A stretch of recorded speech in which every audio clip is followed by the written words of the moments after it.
Hey, it's Renita, producer of That's a Doobie podcast. On this episode, Chaz, founder of It'sSowGo.com, joins our host, Omari Jalan, and they talk about a variety of topics. You'll hear them discuss their first time dabbing, working in a cannabis dispensary, COVID's impact on the cannabis industry, plus Chaz is going to give us a peek into her dating life.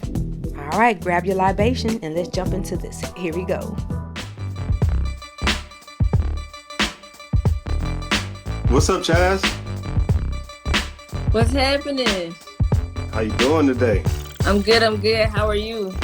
Yeah, I'm cool, man. Thank you for coming on. Welcome to the Doobie room. Thanks for having me. Yeah. So first question, what you smoking on? I know you got something, right? Always. I actually just took a dab. I got some Canadian rock candy right now here. Yeah. Yeah. Hey, I took a dab. Hey, the first and only time I ever took one was in Detroit last year. They had the Cannabis Bazaar, and they was doing free dabs. I was like, fuck it, why not? How was it? Oh, that shit put me on my ass. That shit, it felt like after I came up, I was going in super slow motion. Everything just felt so like, it's crazy. I can't even describe it. It just felt so like I was moving in slow motion for about the next 10 minutes. That's normally how it goes, especially like the first time. Like I took my first dab. I was out. Oh my God, no, what year was it? I went to Cannabis Cup. This was like back in 2000, maybe 13, maybe somewhere around that time. And all of that was like totally new to me. But we were like walking outside and people were yelling like free dab hits, free dab hits. And we went over, to see what it was about. But I had to take a seat. Like I got high. It was way too much. But yeah, first experiences are usually like this. Yeah, okay. All right. I don't feel bad. I had to go sit down. Yeah. I was like, all right, I was with my guys. I was like, I got to go take a seat right now. Like, we'll get back to this walking around and shit. Yeah. I got to sit down. Sounds about right. Yeah. But it was good, though. I'll try it again. I just ain't, I don't know. I just ain't had the opportunity. Yeah, and see, for me, like, flower is normally my go-to, but I live in a building that doesn't really allow smoking. So dabbing and, like, vaping is kind of like my go-to for when I'm at home. Okay. That's smart. Yeah. Hey, so yeah, let's jump into it. I want to talk about your baby, your business. So tell us about SowGo. SowGo. So sowing seeds and going for what you believe in. Basically, that's kind of how I came up with the name. For me, it was just about having one central location for people to be able to know what's going on in the industry, know what's going on in Chicago when it comes to cannabis, whether it's just, basic knowledge about the plant, whether you do want to go to a dispensary, things to know before you go, events, news, just a place where people could go and use as a resource, and also show like different images of cannabis too. I felt like that was really important for me to show what it really looks like and show that it doesn't look one way and how they kind of want you to see it. So that was kind of the mission for me. Man, so I went to your webpage, I went to your Instagram, and like everything you just said is what describes it. You know what I'm saying? It's describe what you do. That's perfect. It was because I was like, trying to figure out which lane it's in, but you cover so many different lanes.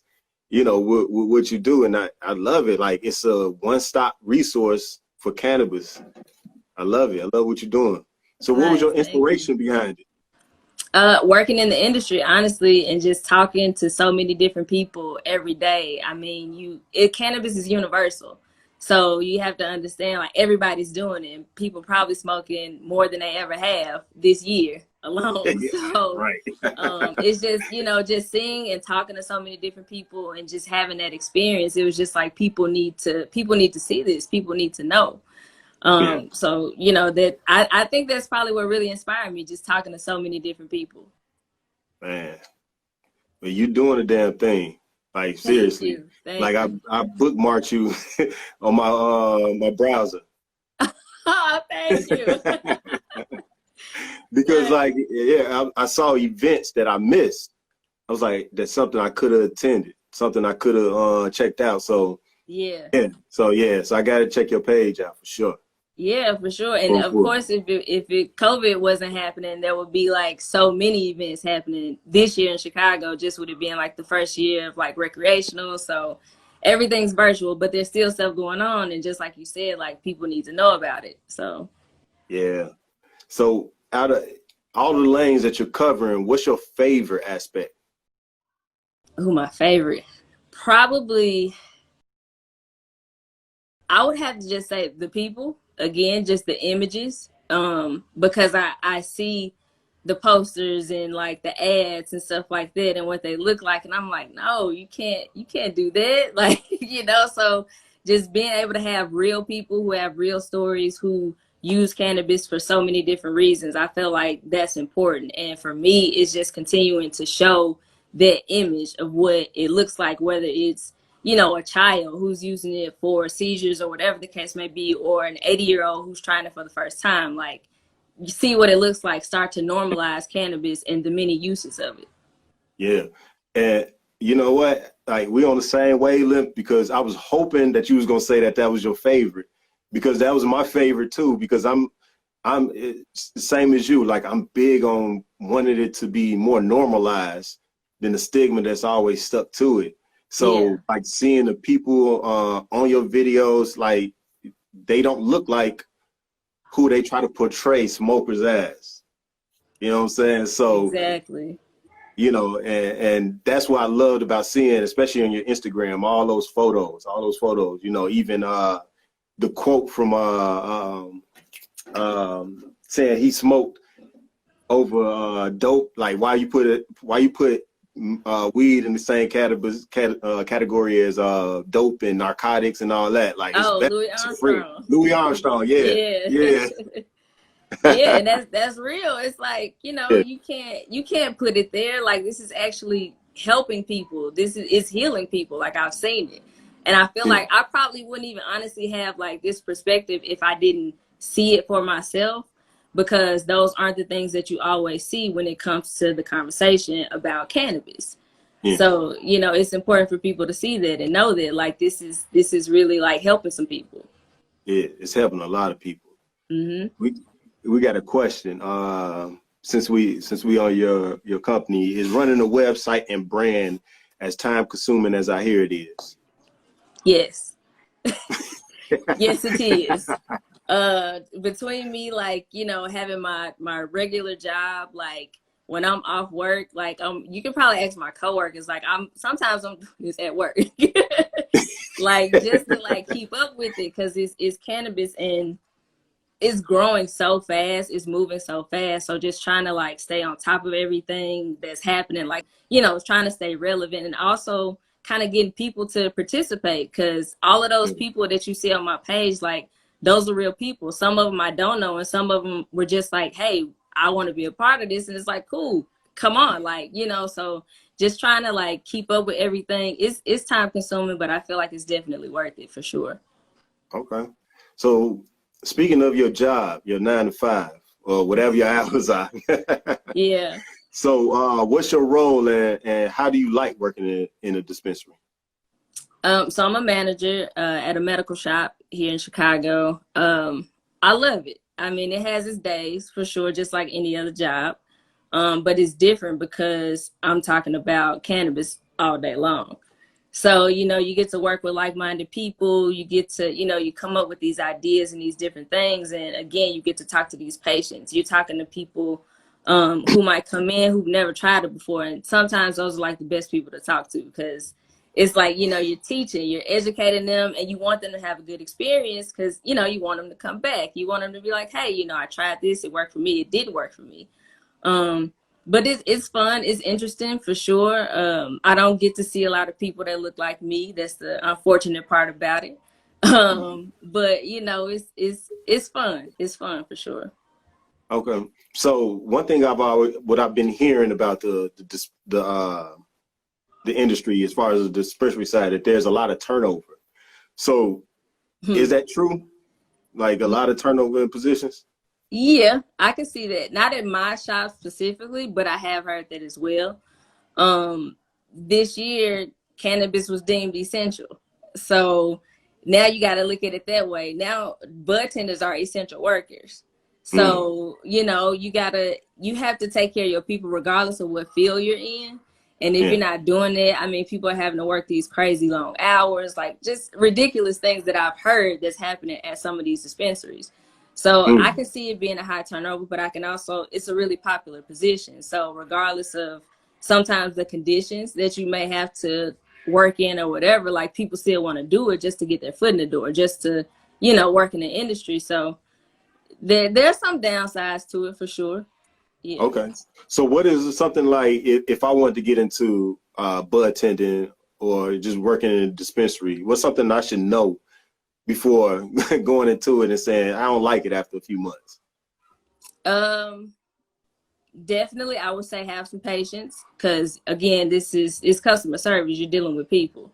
I would definitely say have a genuine interest maybe in cannabis itself. Have some knowledge about the Illinois market because some of the stuff you had out in California isn't necessarily what we're going to have here. I can't tell you how many times people ask us about like cookies and like runs and all this. I'm like, we don't have that here. We have before, but that's the thing. Like, it's just knowing, before you go in, just like with any other job, just kind of preparing, doing your research, and that kind of sets you apart from other people who may be trying to get in. Okay. All right. So we're going to take a little quick break. So what I need you to do, but during the break, it's not really a break because I'm going to put you under a little stress. All right. Okay. It's going to be a rapid fire round, this or that. And you got to be able to answer the question quickly. Okay. Okay. So, but I need you to take a hit or something. Okay. I'll take a hit. I'll blow one with you. Alien rock candy, side effects, dry mouth.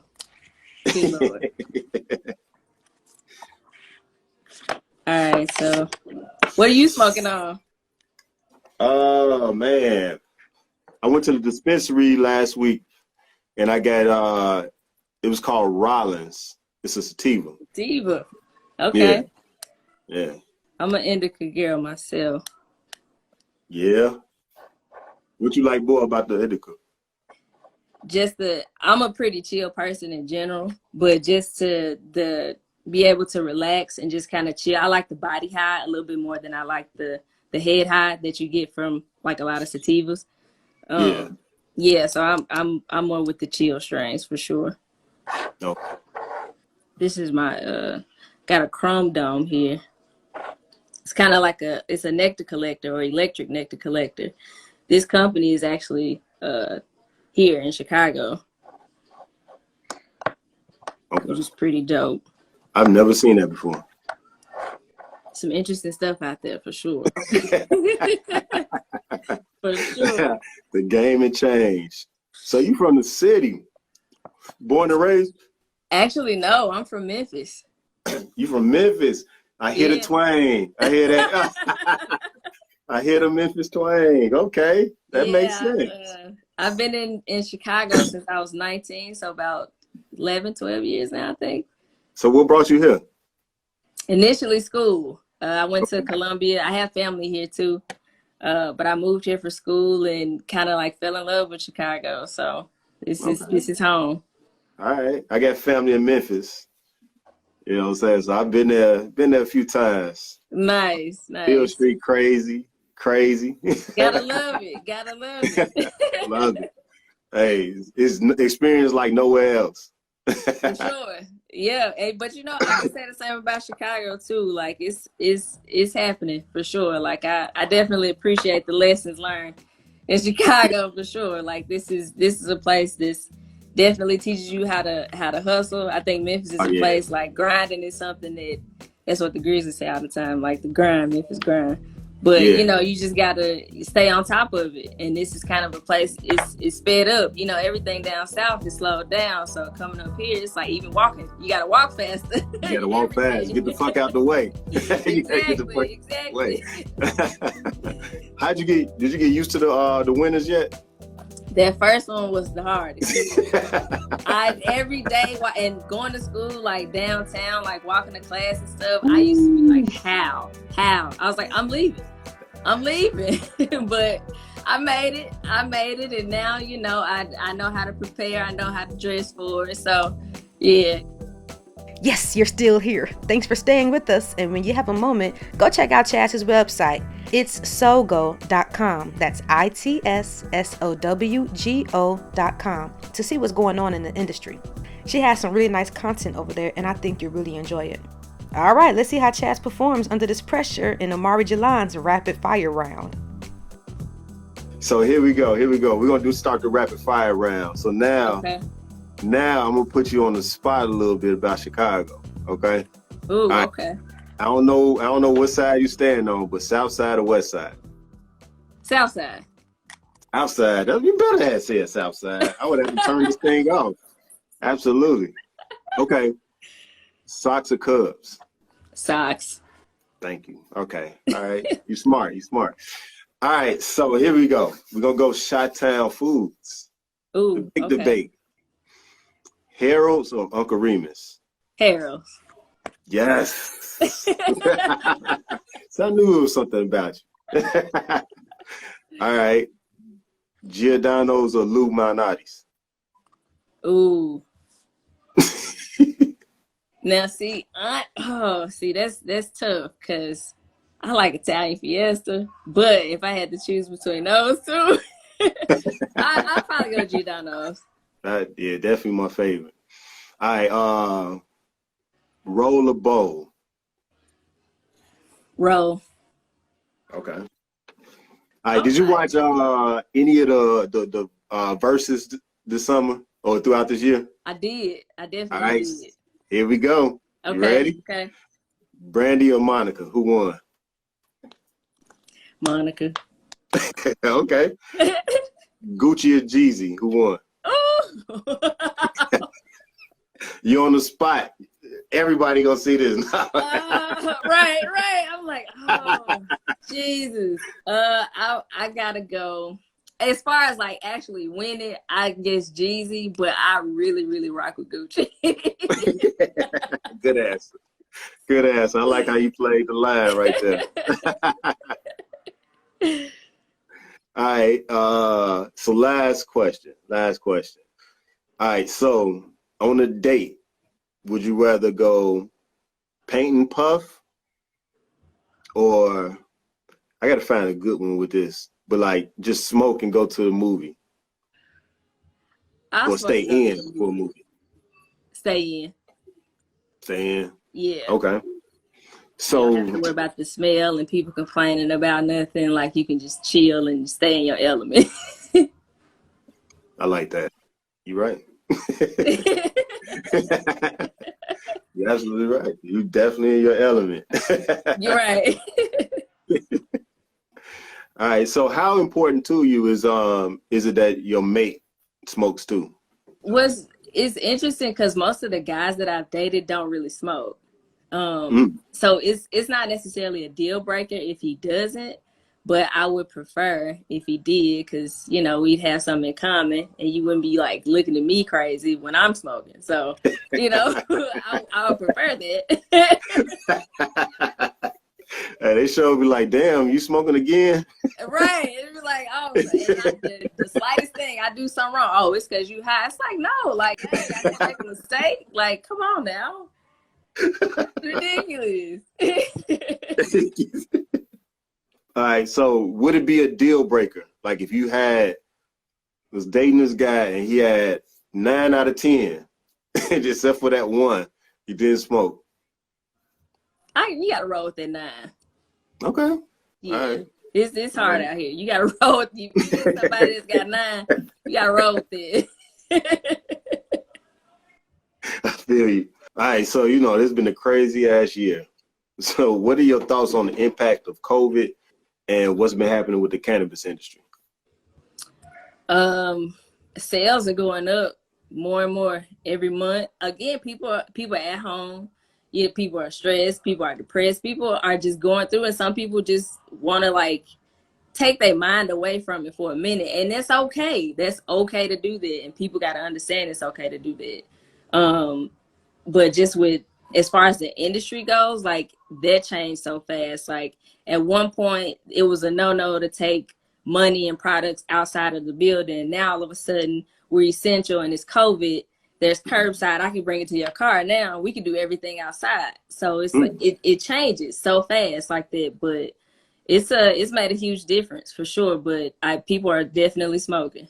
That's for sure. Are you seeing more first timers? Yeah, we definitely see a lot of first timers. Yeah. Oh, and people are starting to some people are starting to get used to the market, so people are kind of going to different dispensaries, like trying out different things, because you got the time to kind of do that now. So we see a lot of new people, not necessarily people who are totally new to smoking, but we see like just new faces a lot. Okay. Yeah, because I go to them and I'm like, damn, the ones I would go to didn't have the lines like that, but now it's like I'm waiting 30, 40 minutes in the line. You get a medical card. I know, man. I'm trying to find the lick. I ain't found it yet. Okay. All right, so I know you have an interest in social equity. So what's your thoughts on Illinois' attempt at equity in the business? Already. That's the universal sign right there. Like, it's really unfortunate. Like what's happening and the fact that this whole social equity program hasn't worked in any legal state is ridiculous, honestly, at this point. And it's like they don't understand like they understand what social equity is. It's like they just don't want people in it. They want corporate cannabis and the people that's in it right now to make their money, do their thing, and then maybe we'll give you a chance. Maybe we'll give you a shot at actually having a dispensary, but it sucks. It really sucks because it's people invested their time and their money into this, and just to get what they got is ridiculous. Yeah, it is. And one thing I saw that tripped me out on that equity is that like they made transportation just unlimited. Like, so you just want us to be worker bees, just transporting, putting out, putting ourselves out. Like anybody could have got it. It's a lot easier to get that, and it's unlimited. But they made that dispensary application and process crazy. Yeah. Crazy. I work with a few groups that tried to get dispensary licenses, and just seeing them like, and it's like everybody was so hopeful, like everybody was looking forward to it. Like people stayed up late nights, like trying to put this together, and just invested so much. And to almost it's like they were cheated. So I don't know what they're gonna do, but they gotta get it together. And at that point, it's like, how do you not expect like the black market to like? It's like you're not letting people in. You think people just gonna sit by and just not do anything? It's like, come on now, like, something's gotta give. Yeah, you're right. All right. I'm sorry. We high. I'm sorry. It's the Doobie room. Yeah. Neither wanted to say hi. I really didn't, but he just looked at me. Hey. She came downstairs and fucked my head up. Hey, Chaz, I appreciate you coming on to That's the Doobie podcast with us. Thanks for IG Live. Me. Man, I enjoyed that conversation. And I love what you're doing. Keep on. I'm supporting you. Whatever you need, Doobie Room got you. Thank you. I appreciate that for sure. All right. Peace. All right, have a good one.